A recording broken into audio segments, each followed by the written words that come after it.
இன்றைக்கு விஜய் இடத்திலே தான் வருகின்ற 16ஆம் தேதி என்று கூட்டம் கூட இருக்கிறது. இந்த கூட்டத்தை பார்த்ததற்கு பிறகு கொங்கு மண்டலமே வியக்கப் போகின்ற வரலாற்றை சொன்னால் இந்த வரலாற்றுக்கு சொந்தக்காரர் நீங்கள், இந்த வரலாற்றை படைக்கக்கூடியவர் நீங்கள். ஒரே ஊரிலே இவ்வளவு பேர், அவருக்கு இவ்வளவு பேர் ஆதரவு இருக்கிறது. ஆனால் தமிழ்நாட்டில் இது போன்ற லட்சம் கிராமங்கள் இருக்கிறது, மறந்துவிடக்கூடாது.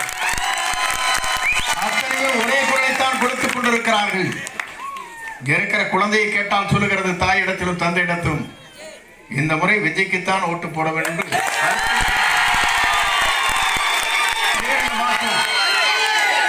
ஆண்டவளை ஆள வேண்டுமா?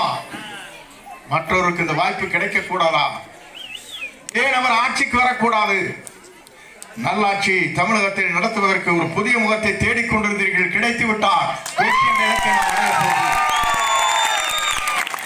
எல்லோரும் நினைக்கிறார்கள் கடலில் நம்மை தள்ளிவிட்டதாக சொன்னார்கள்.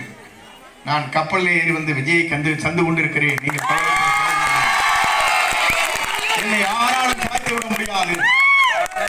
சாய்க்க நினைத்தவர் சாய்ந்து போவார்கள் என்பதை மட்டும் கவலைப்பட தேவையில்லை. அதைத்தான் நான் இன்றைக்கு சொன்னேன். நான் என்று ஒருவன் நினைத்தால் ஆண்டவன் தான் என்று காட்டி விடுவான் என்று அன்னைக்கு சொன்னேன். ஆண்டவன் எங்கே இருக்கிறார்?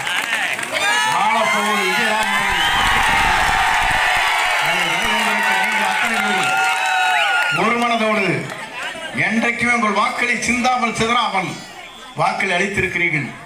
வேற வேறுவில்லை, நமக்கு சின்னம் கிடைக்கப் போகிறது எனக்கு தெரியும். ஆனால் வெளியே சொல்லக்கூடாது. ஆணை வரும் வரையிலும் அந்த சின்னத்தை பார்த்ததற்கு பிறகுதான் நாடே வியக்கப் போகிறது, நாடே அஞ்ச போகிறது. ஏனென்று சொன்னால் இவரை வெல்வதற்கு இனி தமிழகத்திலே எந்த